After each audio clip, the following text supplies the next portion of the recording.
Walter Briggs knelt on the cracked asphalt behind the bakery wrists, locked behind him, in cold steel knees, pressed into the gravel. His flannel jacket was faded, his boots scuffed from years of labor, a man most strangers barely noticed. Minutes earlier, he had walked in for one simple errand, picking up a birthday cake for his 8-year-old daughter. Now, a young officer stood over him, hand on her holster. "Don't move," she snapped. "One wrong word, and this gets worse for you." Walter opened his mouth to explain, but she cut him off. I said, "Quiet." A crowd pressed against the police line, phones raised, capturing every second, yet no one moved to help. Then sirens rose in the distance, closer, faster, more than one. None of them knew what was racing toward that parking lot, or what it was about to change. The house was quiet that morning, the kind of quiet Walter Briggs had learned to live inside rather than fight. He stood in the kitchen with a mug of coffee going cold in his hand, staring at a small drawing taped to the refrigerator, a crayon rendering of a birthday cake with too many candles, signed at the bottom in careful looping letters, Maddie, age 8. He had promised Sarah, back when the hospital room still smelled of antiseptic, and quiet hope, that their daughter would never wake up on her birthday without a cake, without a candle, without someone who loved her, making the whole day feel like it mattered. 2 years had passed since he'd made that promise at her bedside, and in that time, the house had changed shape around the absence of her quieter mornings, a chair at the table that stayed empty, a closet he still hadn't found the will to clear out.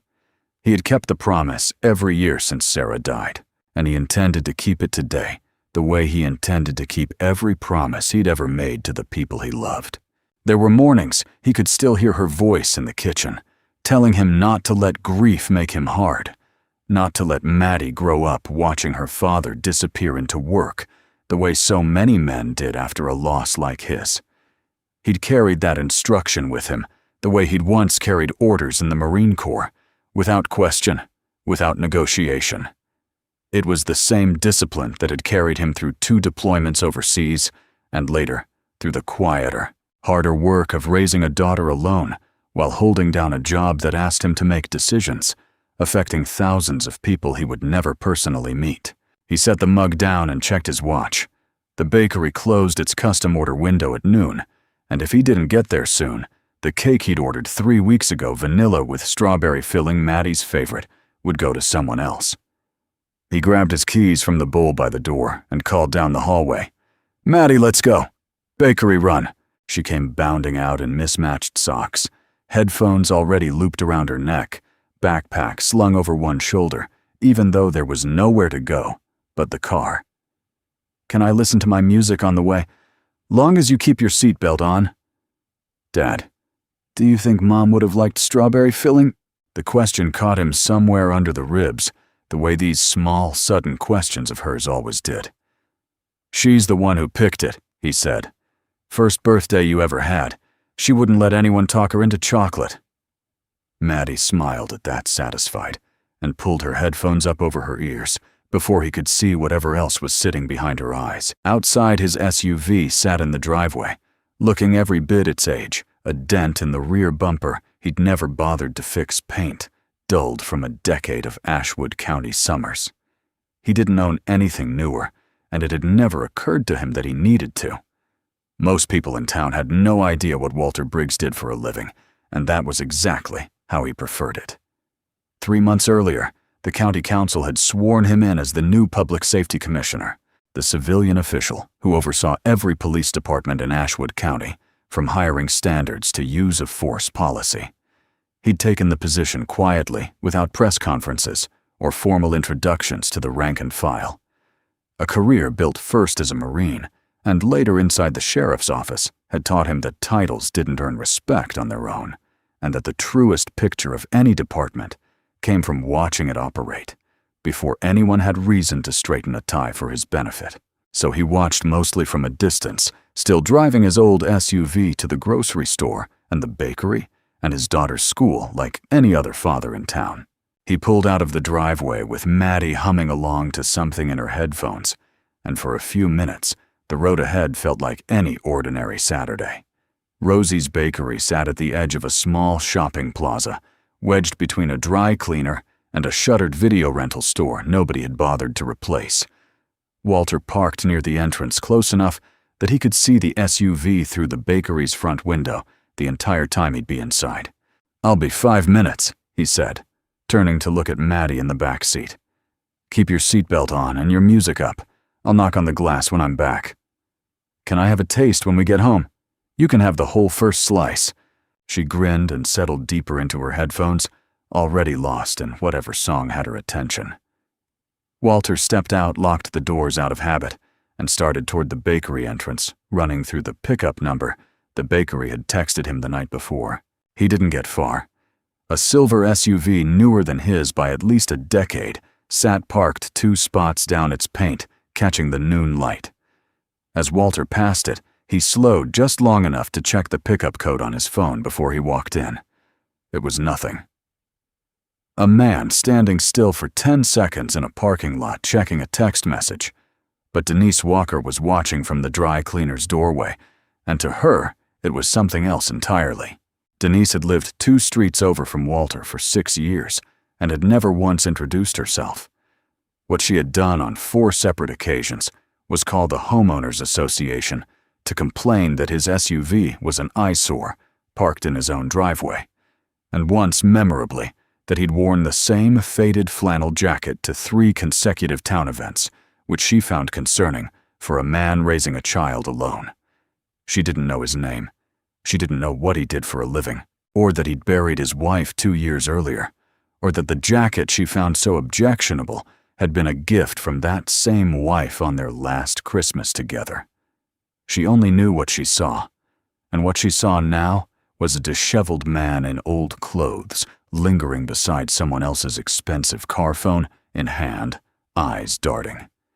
In her mind, the story assembled itself in seconds, the same way it always did whenever she looked at Walter Briggs, and decided, without ever asking, that she already understood exactly who he was. She pulled out her own phone and dialed 911 before she'd taken a single step closer to find out what was actually happening.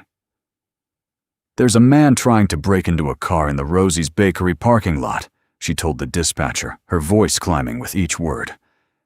"He's just standing there looking inside it. I think he might be armed. He's got something bulky in his jacket pocket." "Ma'am, can you confirm you saw a weapon? Or is that an assumption?" the dispatcher asked. "I don't know. He looks like he doesn't belong here. Please just send someone." There was nothing in Walter's jacket pocket but his phone and his wallet. By the time the call reached the responding unit, "might be armed" had become the detailed dispatch repeated twice, and attempted break-in had hardened into something closer to a fact than a guess phoned in by a woman who had never once spoken to the man she was describing. Officer Brooke Sanders had been on the force for a year and a half, long enough to have handled her share of routine calls, but not long enough to have learned how often the loudest description turned out to be the least accurate one. When the call came through, possible armed suspect, attempted vehicle break-in, Rosie's Bakery parking lot, she was 3 minutes away and moving before the dispatcher had finished the sentence. She ran through the picture in her head on the drive over. Disheveled man, older vehicle, nearby expensive car targeted. It was a picture she'd been trained to recognize, and training she'd learned moved faster than doubt ever could. Her field training officer had told her once that hesitation was what got good cops hurt, that the pattern usually held true more often than it didn't, and that a rookie who second-guessed every call would never last a full year on patrol. She had held on to that advice the way a new driver holds a steering wheel too tightly, certain that letting go even a little meant losing control entirely. She pulled into the lot with her lights on and spotted him immediately, a man in a worn flannel jacket standing near the silver SUV, exactly as described. She didn't see a father checking a pickup code worried about a bakery's noon cutoff. She saw the outline of the call she'd just received, and she had already decided before she was even out of the car that the outline was the truth. Hands where I can see them. Now, she shouted, drawing herself between Walter and the SUV, one hand resting on her holster. Walter turned slowly. Hands, rising on instinct. The same instinct drilled into him. Long before any of this, don't make sudden moves. Don't reach for anything. Let them see your hands first. Officer, I think there's been a misunderstanding. I didn't ask you to talk. Her voice was sharp, final, carrying across the lot. I asked you to keep your hands where I can see them. I have identification in my jacket pocket. If you'll just let me, you reach for that pocket, and we're going to have a much bigger problem than we already do. She stepped closer, and Walter felt the entire situation narrowing around him, the way a room feels smaller when no one inside it is willing to listen. Inside the bakery, an employee glanced up at the commotion through the front glass, then quickly looked back down at the order tickets, deciding it was not her business to interrupt. He weighed his options the way he'd been trained to weigh them once years ago in far worse circumstances than a parking lot on a Saturday afternoon. He could push back demand, she check his identification, insist on the truth right now, in this moment, or he could stand still, let his hand stay raised, and trust that the truth would surface, even if it took longer than he wanted. Through the bakery's front window, he could just make out the top of his own SUV reflected in the glass, and beyond it, the small shape of his daughter still bent over her music, still unaware that anything outside that window had changed. That was the only thing that mattered to him now, that she stay exactly where she was safe, humming along to a song for as long as this took. Officer, my daughter is in the car right behind me, he said, his voice steady despite everything. I just need 30 seconds to explain. You'll get your 30 seconds downtown. She reached for the cuffs at her belt. On your knees. Now. I'm asking you to slow down and listen before this goes any further. On your knees, or I make this harder than it needs to be. Somewhere behind the discipline, a part of him wanted to push back harder, to make her understand exactly how wrong this moment was, before it became something neither of them could undo. But the Marine Corps had taught him that the loudest voice in a standoff rarely won it, and fatherhood had taught him something even simpler than that Maddie's safety mattered more than his own pride ever would. He kept his hands raised and lowered himself to the gravel as instructed, his knees meeting the cracked asphalt, his jaw tight, his eyes finding the bakery window one last time before he complied. Whatever came next, he would not let it reach her first. The cuffs closed around his wrists with a metallic bite cold against his skin, while he knelt on the gravel exactly where she'd put him. You have the right to remain silent. Brooke Sanders began reciting the words with the flat rhythm of someone who had said them 100 times before and stopped hearing what they meant. I was picking up a birthday cake, Walter said, keeping his voice even despite the position he was in. For my daughter. She's 8 today. Save it for the station. He felt the metal bite deeper as she guided his arms behind him, the familiar humiliation of a body forced into stillness, while the mind inside it kept working, kept calculating, kept looking for the version of this moment that ended somewhere better than it had begun. He had been trained once to endure far worse than a parking lot standoff, and he called on that training now, breathing slow through his nose, keeping his shoulders square, refusing to give her or the growing audience behind her anything that looked like resistance. Brooke finished reading the rest of the warning in the same flat cadence, then pulled him to his feet and guided him toward the side of the cruiser, without waiting for him to acknowledge any of it. Minutes crawled by while she radioed in a status update, her voice calm and procedural, describing the scene to dispatch in terms that made no mention of a child, no mention of a bakery order, no mention of anything that might have complicated the version of events she'd already settled on. Somewhere on the other end of that radio, a dispatcher logged the call as routine, one more detained suspect on an otherwise quiet Saturday, and moved on to the next line, blinking on her board. Inside Rosie's bakery, a woman in a flour-dusted apron had come to the front window at the sound of raised voices outside. Nora Patterson had managed the bakery for 11 years, long enough to recognize when a situation outside her door had nothing to do with pastries and everything to do with a child who shouldn't be watching it. She spotted the small figure still belted into the back seat of the old SUV headphones, oblivious, and moved before she'd fully decided to. She crossed the lot at a near run, tapped gently on the glass, and waited for Maddie to slide the headphones down before she spoke. "Hi, sweetheart. I'm Nora from the bakery. Your dad asked me to bring you inside for a minute while he finishes up out here, okay?" It wasn't true, not exactly, but it was close enough to kind that Maddie didn't question it. She unbuckled her seatbelt and let Nora walk her toward the bakery's side door, away from the growing commotion at the front of the lot. Behind the counter, Nora set her up on a stool with a cup of lemonade and the excuse of needing help, choosing candles, spreading a handful of options across the counter. Number, candles, sparkler candles, a small row of pastel-colored ones shaped like flowers. Maddie took the task seriously, turning each one over in her fingers, still humming faintly, never once turning around to look through the glass toward the parking lot behind her. "Which one do you think Dad would pick?" Nora asked, keeping her voice light, keeping the girl's attention exactly where she wanted it. "The number 8 ones. He always picks the boring ones." Nora laughed softly and reached for the 8-shaped candles, grateful in a way she couldn't have explained to anyone, that an 8-year-old's whole world could still be this small and this safe, at least for a few more minutes. She glanced once toward the front window, catching a blur of movement and blue uniforms through the glass, and felt her stomach tighten before she forced her attention back to the counter, back to candles and lemonade, and the ordinary business of keeping a child distracted from something no child should have to watch.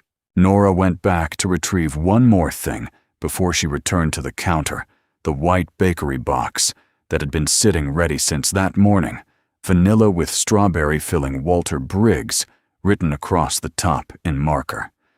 She carried it toward the door, thinking she might still hand it to him once the confusion cleared, but the scene outside had already pulled in a crowd she hadn't expected, and she set the box down near the entrance, instead unwilling to walk any closer. By then, a dozen people had gathered along the edge of the lot phones, raised, capturing an angle none of them fully understood. Some had wandered over from the dry cleaner, others from cars slowing on the road outside, drawn by the flashing lights, the way traffic always slows for a wreck. A few murmured to each other about what they thought they were seeing, a robbery, maybe, or something worse, filling in the gaps with whatever story felt most plausible from a distance. A young man in a delivery uniform, a soft drink case balanced on one hip, stepped half a foot past the invisible line the officers had drawn. "Hey, he wasn't doing anything. I saw the whole thing." "Sir, back up," another officer snapped, cutting him off before he'd finished the sentence. "This isn't your business." "I'm just saying he was just standing there. He didn't touch that car. Back up or you're next. You can't just arrest a guy because some lady got nervous." The officer took one step toward him, close enough that the young man's supervisor hovering near the delivery van called his name in a warning tone of his own. The young man raised both hands and stepped back into the crowd, muttering something under his breath that nobody moved to defend, and the moment passed, the way most moments like it did quietly, without consequence, for anyone but the man still standing cuffed in the middle of it. A woman near the edge of the crowd lowered her phone just long enough to whisper to the person beside her that something about this felt wrong, that the man hadn't so much as raised his voice the whole time. But she raised the phone again a moment later and kept filming instead of saying so to anyone who might have listened. It happened while Brooke was patting down his jacket for weapons she wouldn't find. Walter's wallet slipped from the inner pocket and hit the pavement, flipping open as it landed his county identification card, catching the light face up on the asphalt. Ashwood County Public Safety Commissioner It read beneath his photograph the seal of the county printed in the corner. Brooke glanced down at it for less than a second. "That's not real," she said more to herself than to him, and nudged it aside with the toe of her boot as though it were trash blown in off the street. "Nice try." "That's my identification." Walter said, his voice sharper now than it had been all morning. "If you'll pick it up and actually look at it. I've seen fake badges before. Yours isn't even a good one." She straightened up and looked past him toward her partner, already moving on, already certain the matter was settled. "Then call it in," Walter said. "Run the number through dispatch. It'll take less than a minute and you'll know. We don't run every prop somebody pulls out of their pocket." Brooke didn't look at him again. "You'll have plenty of time to explain yourself at the station." Somewhere in the crowd, a middle-aged man in a golf shirt had seen the card, too. Seen the county seal clearly enough to read it from 10 feet away, and opened his mouth as if to say something, before deciding, like everyone else that morning, that it wasn't worth the risk of being wrong out loud. What should have been the moment everything turned had instead become the moment everything hardened. The truth had been lying face up on the ground in front of her, and she had stepped past it without a second look, more confident in her first assumption than in the evidence now scattered at her own feet. It was the kind of certainty that felt to her like competence, the same certainty her training officer had praised in her more than once, and it would take a great deal more than a laminated card on the pavement to shake it loose. Walter said nothing else. Arguing with someone who had already decided not to listen would only feed whatever story she was telling herself about him, and every ounce of restraint he had left, he was saving for the ride to the station, where someone, anyone, might finally check. Across the lot, a second patrol car pulled in, and Officer Casey Monroe stepped out, called in as backup once the crowd had started to grow. She hadn't seen the stop from the beginning, only the tail end of it, and what she noticed first wasn't the man in cuffs, but the small leather wallet still lying open on the pavement, a laminated card catching the sun. She crouched to get a better look, and felt something tighten in her chest. "Sarge," she said, straightening toward the man overseeing the scene. "Did anyone actually run that ID? It says Public Safety Commissioner." Sergeant Roy Callahan didn't even glance down. Sanders already flagged it as fake. "Focus on crowd control, Monroe. We don't need 2 officers second-guessing the stop in front of 40 cameras. But if there's any chance it's legitimate, we should verify before this goes any further. That's an order." His tone left no room for a follow-up question, and he turned his attention back to the crowd, ending the conversation, the way rank always could, whether or not the person giving the order was actually right. Casey looked once more at the card on the ground, then at Walter, whose eyes had drifted not toward her, not toward the crowd, but toward the bakery's front window, searching for a small shape that was no longer there. She didn't understand yet what she was watching. She only knew, standing there with her sergeant's order still hanging in the air, that something about this didn't sit right, and that she had just been told in no uncertain terms to ignore it.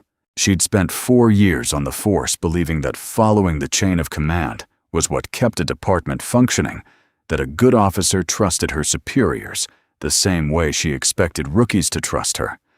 But trust she was beginning to understand. In this one long minute wasn't the same thing as certainty, and certainty was the one thing nobody on this scene actually had. She stepped back into the perimeter line, giving Callahan the crowd control he'd asked for, but she didn't stop thinking about the wallet still lying face up in the gravel. A few minutes later, back at her own cruiser, she ran the identification number herself, quietly through the terminal mounted on her dash, without asking anyone's permission this time. When the record came back real, she didn't take it to Callahan. She radioed it straight to County Dispatch and asked them to route it directly to the chief's office, then stood back near the perimeter and waited, watching the road for someone to finally believe what the wallet in the gravel had been saying all along. They walked him toward the cruiser with a hand braced on each arm, and it was there in the narrow space between the crowd and the open back door that the bakery box got caught in the shuffle. Someone stepped backward too quickly. An elbow caught the edge of the small stand, where Nora had set the box down near the entrance, and it tipped, hit the pavement, and split open on impact. Vanilla and strawberry filling smeared across the asphalt in a pale pink ruin. The words Walter Briggs still legible on the lid, now lying face down beside it. He saw it happen over his shoulder, and for the first time all morning, something in his composure nearly broke. Not because of the cake itself, but because of what it represented, the one thing he had promised himself he would deliver without fail. Now scraped into the gravel of a parking lot, while he stood cuffed and disbelieved 20 feet away. 2 years of keeping a promise to a woman who could no longer hold him to it, undone in a single afternoon by a stranger's phone call and a badge nobody had bothered to check.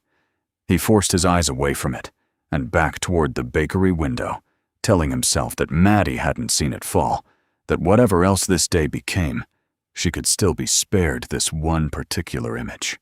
They lowered him into the back seat with a hand on his head, the way procedure required, and for a moment he sat there in the closed heat of the cruiser wrists, still bound behind him, listening to his own breathing over the low static of a radio he couldn't quite make out. He thought of Sarah, of hospital rooms, and promises made in them of how easily a single afternoon could take something that had survived 2 years of careful effort and grind it into the pavement in front of strangers. He thought, too, of the county he had sworn to serve honestly, and of how strange it was to sit inside the very system he oversaw and feel, for the first time, exactly how little that oversight meant to the person standing outside the glass. "I need to make a call," he said before they closed the door behind him. "You'll get your call at the station. It's not for a lawyer." His voice was quiet, now stripped of the urgency he'd carried all morning. "I have a meeting this afternoon. Someone needs to know I'll be late." Brooke looked at him for a moment, like the request itself was strange. A man in handcuffs worried about a schedule, but she nodded to the officer beside her, who held up a phone long enough for Walter to recite a number and leave 4 sentences for a colleague who would spend the next hour trying to make sense of them. Then the door shut, sealing off the noise of the parking lot to a dull hum on the other side of the glass. The cruiser stayed parked where it was engine idling, while Brooke walked back toward Sergeant Callahan to finish the paperwork the scene still required. Through the window, Walter watched the crowd hold its position, phone still raised, no one lowering a camera, no one looking away. Whatever had happened in that parking lot in the last several minutes was already living somewhere else now, on a dozen different screens, traveling faster than any explanation he might eventually offer. He let his head rest back against the seat, the bakery's front window still visible through the glass, empty now of any small shape watching back. He let himself believe for the length of that breath that wherever Maddie was, she was still safe, still unaware, still 8 years old, on a birthday that hadn't yet been ruined. For her, the way it had been ruined for him. It was in that same breath that he heard it. Sirens faint at first, then unmistakable, rising from somewhere beyond the plaza and growing louder with every second, more than one closing in fast. The siren stopped being a sound in the distance and became a wall of noise crashing into the parking lot itself.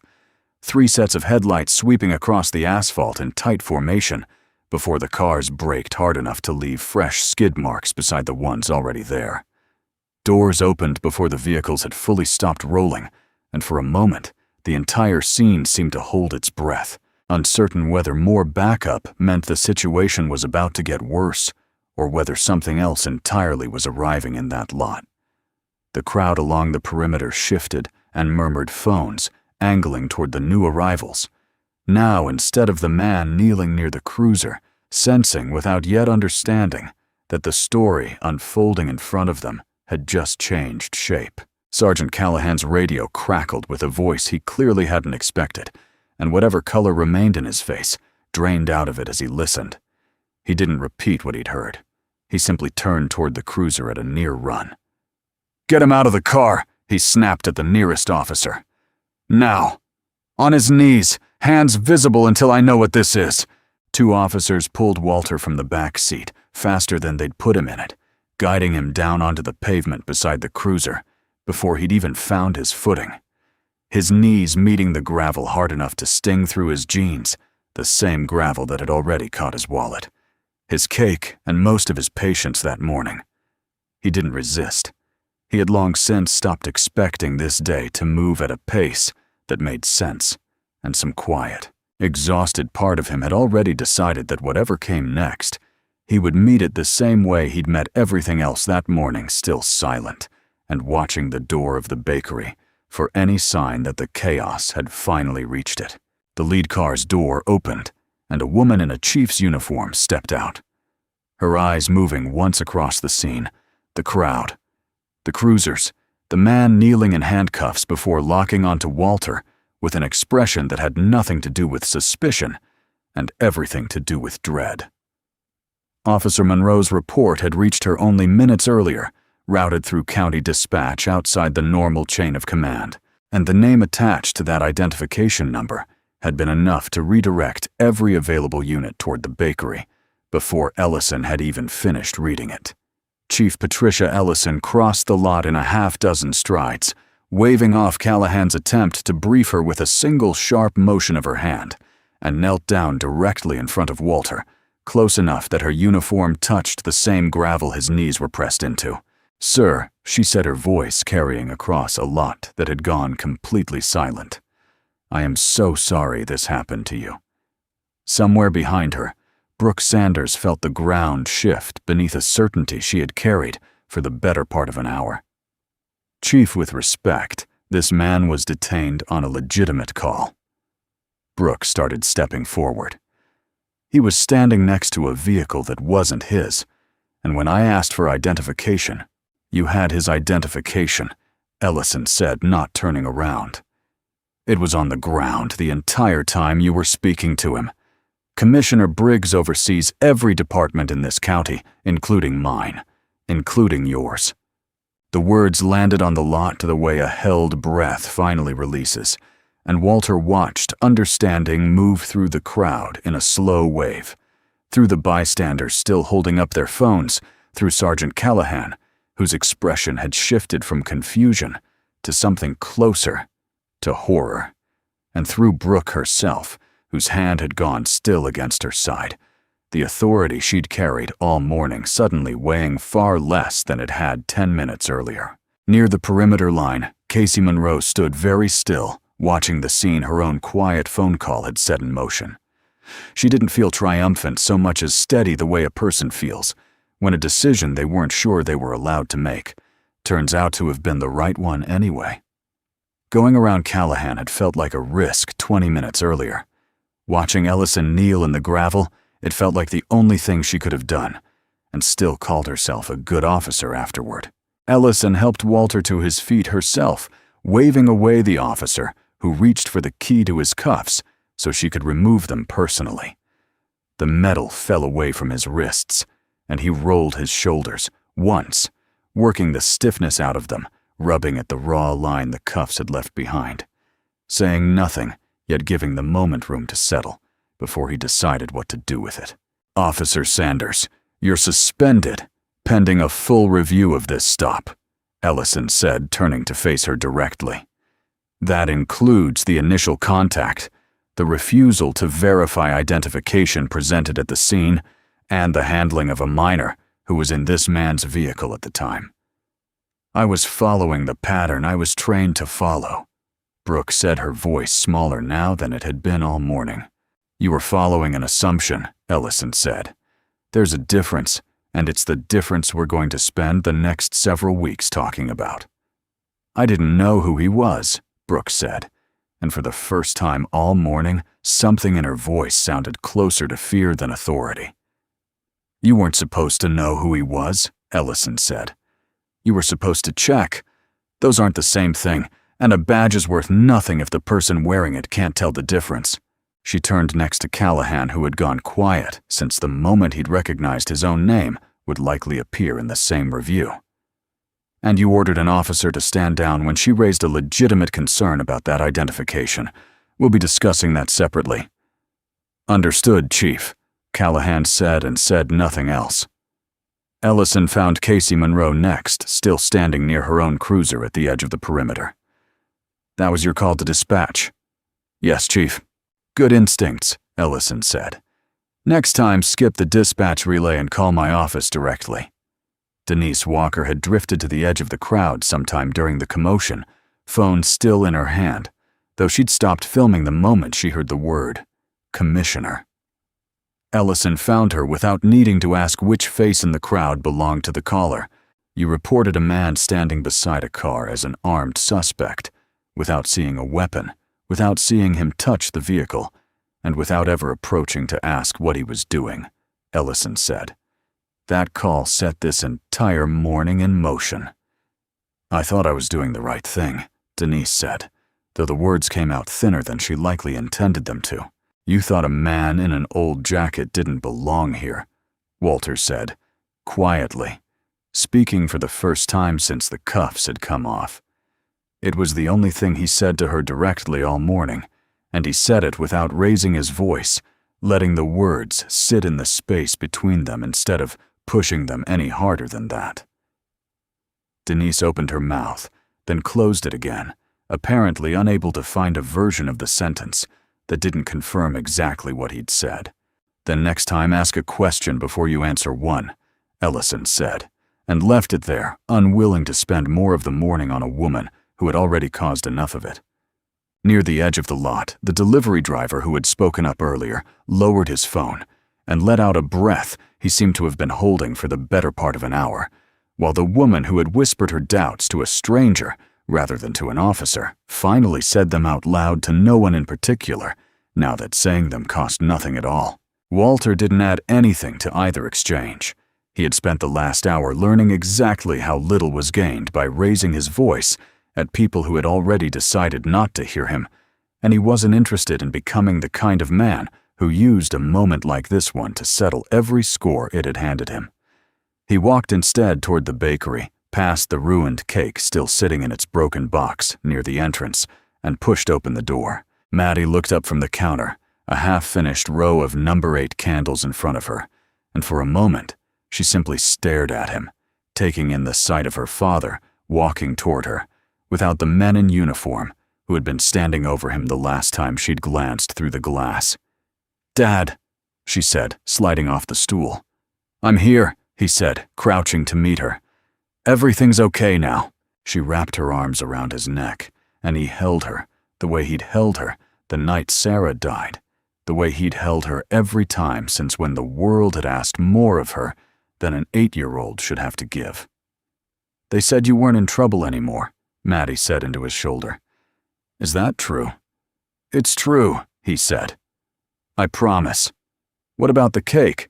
He glanced past her toward the counter where the finished row of candles sat waiting for a cake that no longer existed, and decided the truth could wait a little longer than the rest of it had. "We'll figure something out," he said. "Might even be better than the first one."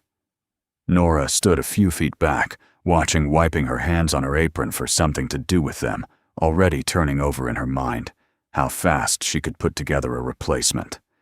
Later, once the crowd had thinned and the paperwork had shifted from Brooke's name to Ellison's, Walter sat with the chief near the tailgate of her car and laid out what he wanted done with the morning, now that it was his to decide. Not a punishment beyond the one already underway. A policy, a requirement that any officer presented with identification during a stop, verify it through dispatch before continuing an arrest, and a training program for new recruits built specifically around recognizing when a description was doing more work than the facts in front of them. "You could take her badge outright," Ellison said.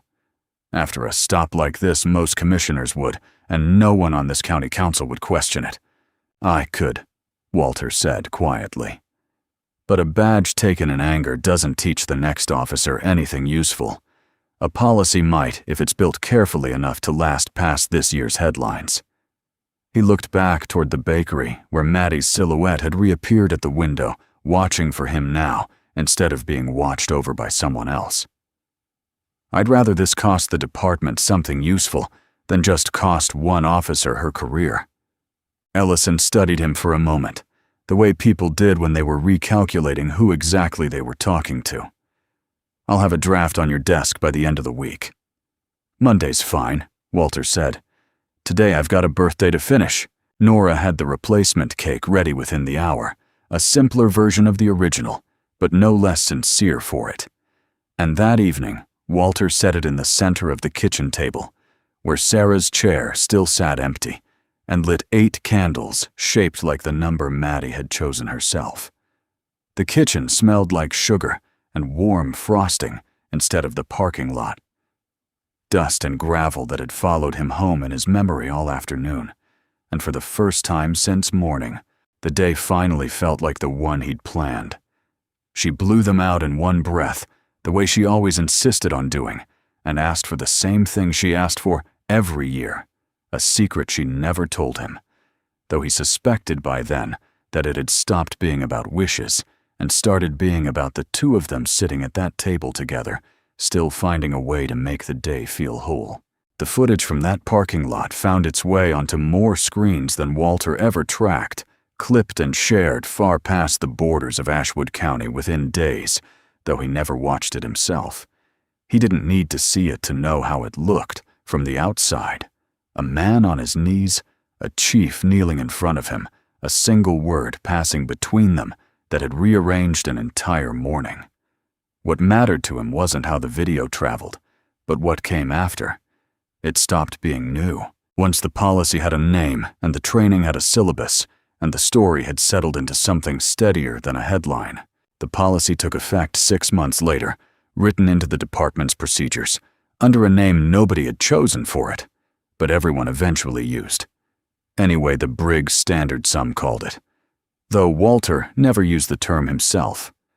Officer Casey Monroe, who had stood at the edge of that parking lot with a sergeant's order ringing in her ears and a fallen identification card she couldn't stop watching, became one of the first instructors assigned to teach the new recruit training built around it. She told her classes what it felt like to know something was wrong and to follow an order anyway, because she'd decided the lesson was more useful coming from someone who had lived it than from a slide in a presentation. She kept a photograph of that parking lot pinned to the corkboard behind her desk, not the man in cuffs, but the wallet lying open on the pavement, as a reminder to herself as much as to anyone walking past it. Standing at the front of a classroom full of recruits who hadn't yet made their first real mistake, she found she preferred honesty to comfort, even when the honesty was about herself. Walter came to a handful of those trainings himself, standing at the front of a classroom in the same kind of faded jacket he'd worn that Saturday, telling new officers about a parking lot, a bakery, and a wallet that had been ignored on the ground for the better part of an hour. He never told it to make anyone feel small. He told it because somewhere in every new class sat an officer who would someday have 30 seconds to decide whether to listen to a stranger or to a story they'd already written about him, and he wanted at least one memory sitting in the back of their mind when that moment came. I'm not here because I want an apology. He told one class near the end of a session when a recruit finally worked up the nerve to ask why a commissioner would bother repeating a story that painted his own department so poorly. I'm here because the officer who cuffed me wasn't a bad person. She followed a pattern that felt true enough to act on, and it cost both of us something we can't get back. I'd rather you learn that lesson from me today than learn it the way she did. Maddie turned 9 the following year, and the year after that. 10 and each birthday arrived with a cake from the same bakery vanilla, with strawberry filling her name written across the top, in the same marker Nora had always used.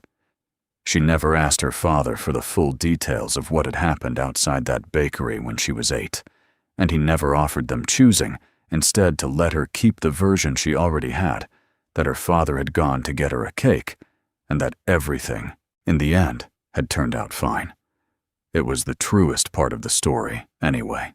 What the world had been so quick to decide about him in that parking lot, the jacket, the old car, the man who supposedly didn't belong, had turned out to be nothing at all.